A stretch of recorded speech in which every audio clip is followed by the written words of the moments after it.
রাধে রাধে। তো আজকে হলো অমাবস্যা। আমরা হলাম নোয়াখালী জেলার লোক। তো আজকে আমাদের এখানে কচুর ঝোল রান্না করে। তো কচুর ঝোল, আমি তো শাকাহারি, এর জন্য নিরামিষই হচ্ছে। তো এই দেখো, প্রথমে আমি পনির ভাজা করে রেখেছি, কচুকে মিক্সচার করে রেখেছি, নারকেল মিক্সচার করে রেখেছি, মশলা করে রেখেছি, এই হলো। আর এখানে কড়াইতে তেল বসিয়েছি, তেলটা গরম হচ্ছে।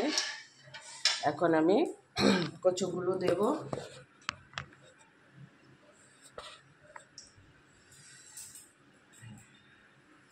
কচুগুলো দিয়ে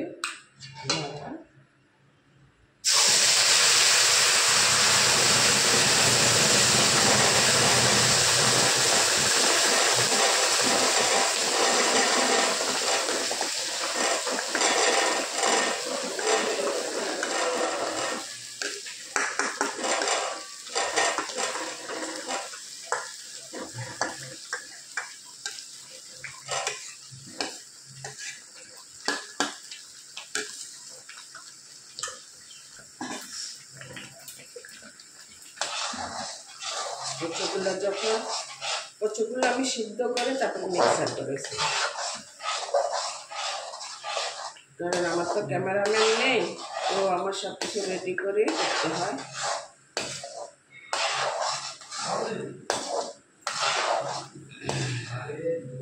কচুগুলো হয়ে গেলে তারপরে ভাজা ভাজা হয়ে যাবে, তারপরে আমি নারকেলগুলো দেব।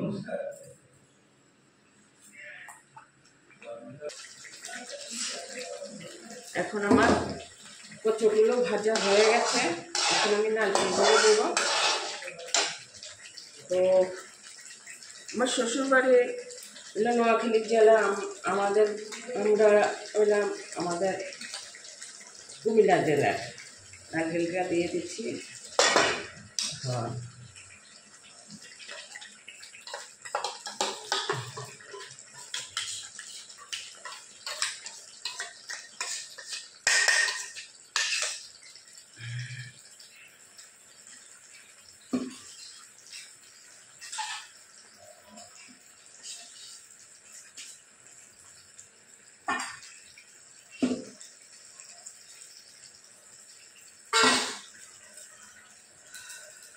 নারকেলটা যখন ভাজা ভাজা হয়ে যাবে, তারপর আমি মশলাগুলো দেবো। নারকেলটা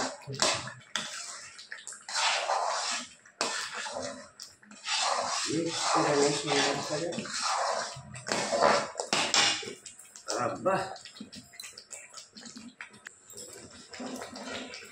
আমার নারকেলটা ভাজা হয়ে গেছে। এখন আমি মশলাগুলো দিয়ে দেবো। এই অমাবস্যাতে কচুর ঝোল রান্না করে। কচুর ঝোল খায় কেন জানো? শরীরে বিষ ব্যথা রোগ ব্যাধি কিছু থাকে না। এবার আমি মশলাগুলো দিয়ে দিচ্ছি, যে মশলাগুলো আমি করে রেখেছি প্রথমে।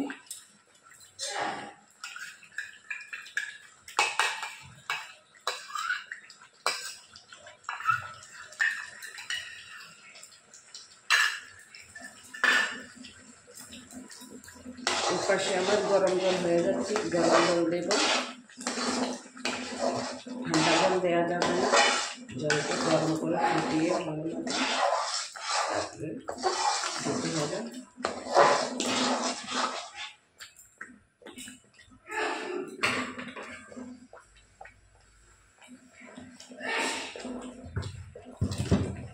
তো আমি পরিমাণ মতন লবণটা দিয়ে দিচ্ছি। পনির ভিতরে আমি লবণ দিয়েছি, তারপরে আবার এটার জন্য দিয়ে দিচ্ছি লবণটা।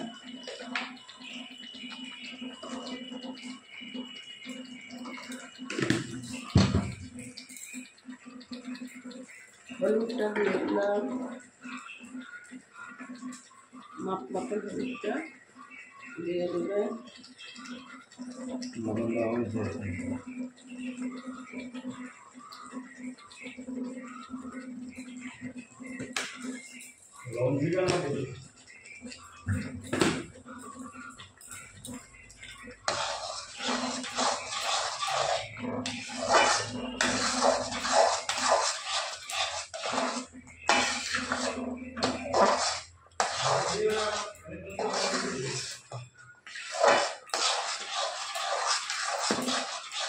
ভালো মতন হোক, হলে তারপরে এবারকে পনিরটা ছেড়ে দেব।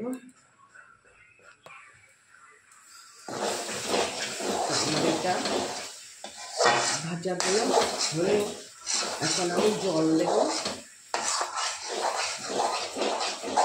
জলটা আমি গরম করে রেখেছি আগে, এখন জলটা ঢেলে দিলাম।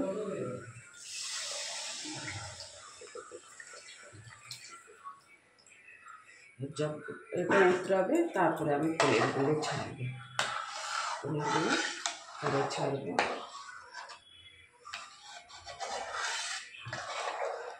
এটা ভালো মতো মিক্স করতে হবে, মিক্স করতে করতে করতে করতে করতে করতে তারপরে এটা আরও গাঢ় হবে।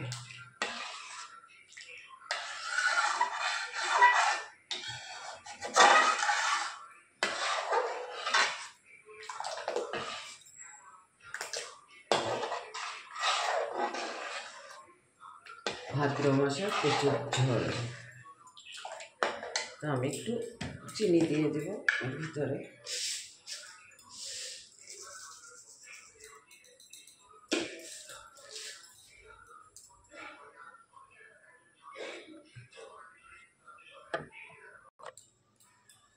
তো ফাইনালি আমার এগুলো হয়ে গেছে, এখন আমি পনিরগুলো ছেড়ে দেবো।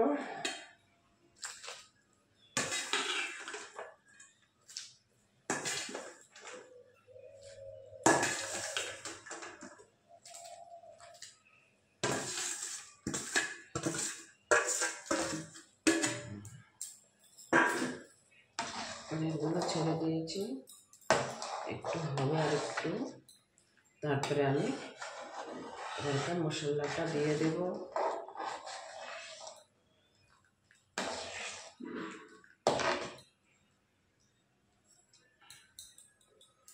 একটু ভালো মতন উতরাবে, উতরাতে উতরাতে তারপরে এবারকার মশলাটা পরে দিয়ে দেব।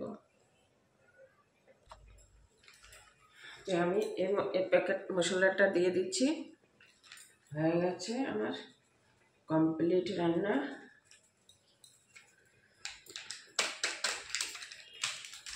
দেখো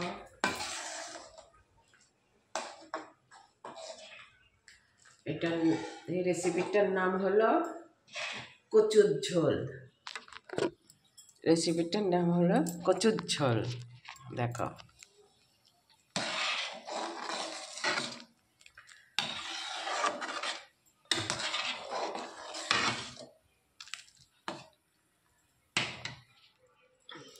চলো, রাধে রাধে।